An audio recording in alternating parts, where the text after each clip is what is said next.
temos aqui no Jardim Jacira o nosso barracão cultural, né? Nós sabemos que ele é uma ferramenta importantíssima para a inclusão social. Entretanto, se percebe que ele tem pouco investimento, né?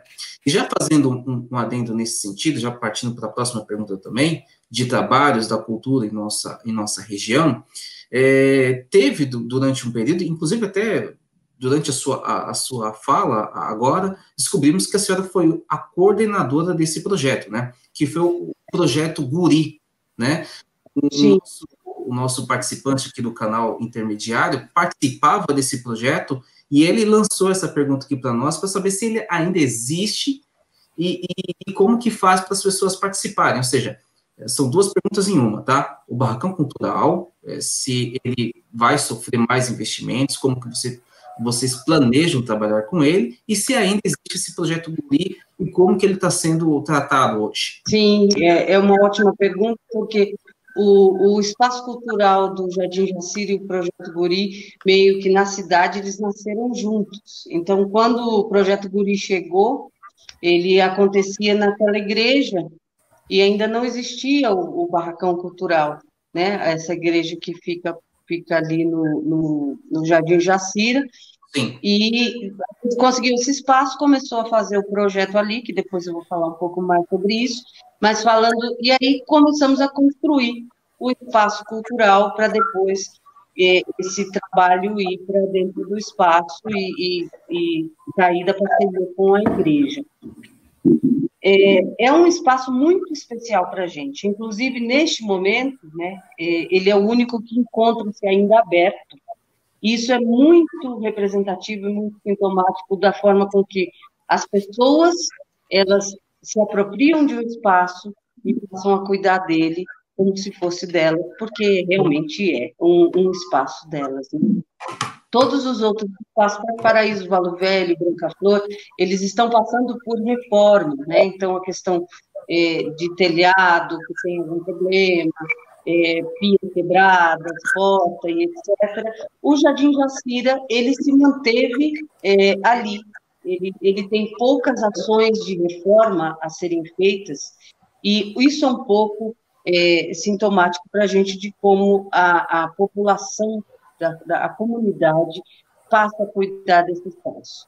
É certo, né, dizer que esse espaço ele funciona com uma movimentação e uma oferta de programação bem menor daquela que a gente idealiza para ele, neste momento. Então, ele tem, e aí, sobretudo por conta da pandemia, mas ele tem poucas atividades acontecendo, tanto no espaço quanto na biblioteca. E a falta de recursos, como a gente falou lá na primeira pergunta, ela é um dificultador, mas, ao mesmo tempo, ela nos desafia a buscar outras formas de trazer isso. Uma delas é a gente, nesse trabalho conjunto com a comunidade, trazer a população e os grupos e os coletivos para que eles possam utilizar aquele espaço de forma mais intensiva. Então, se eu faço os ensaios da minha banda na garagem, eu posso ir para o Barracão Cultural fazer os ensaios dessa banda,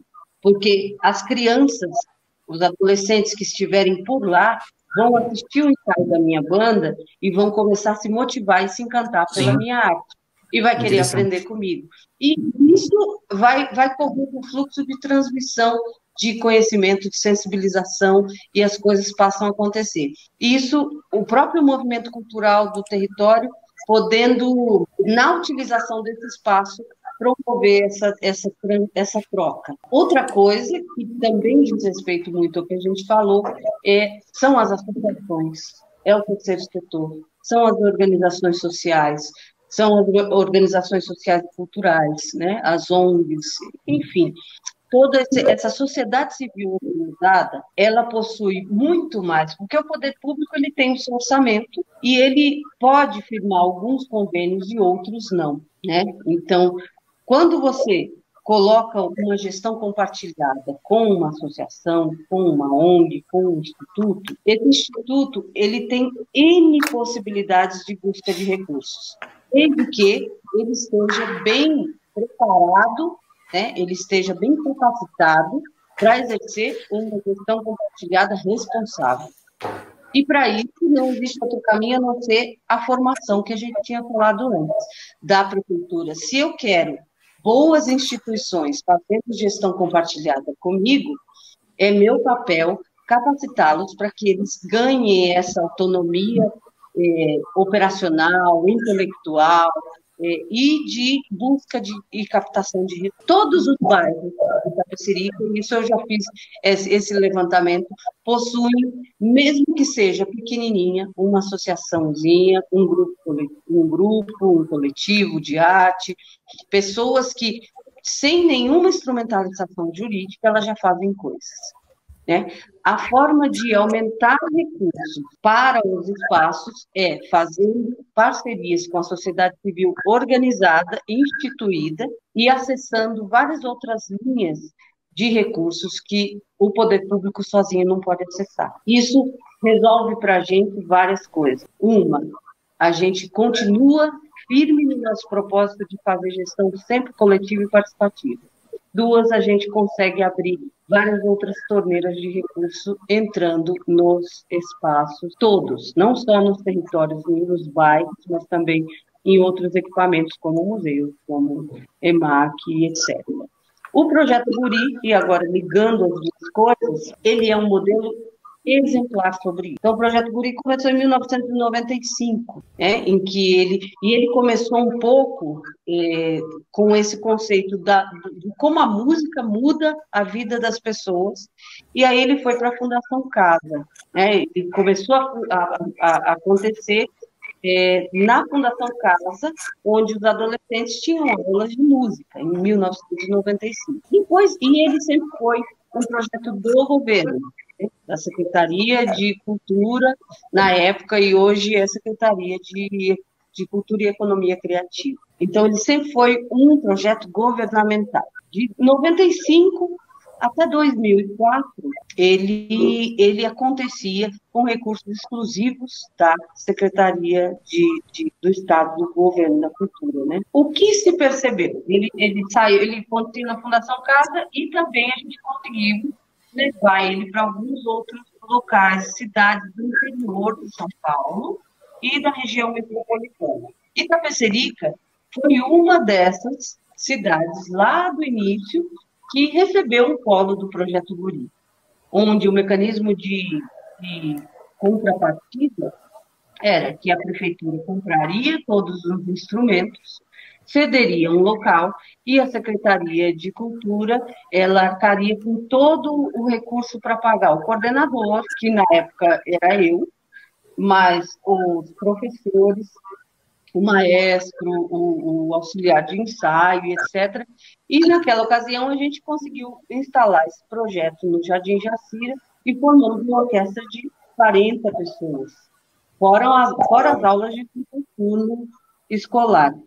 E esse projeto aconteceu de forma muito bonita, né? Então, a orquestra nós tivemos alunos que foram tocar na Sala São Paulo, com o Toquinho, alunos de Itapecerica, do Jardim Jacira. Que legal. E muitos outros que a gente tem várias histórias para contar. E aí que entra o Pulo do Gato, nessa questão que mistura projeto governamental com organização social de interesse público. O projeto Guri, naquela época, ele fala assim, não, vamos criar uma sociedade amigos do projeto Guri. Essa sociedade amigos do projeto Guri foi criada, e aí ela começou a fazer a gestão.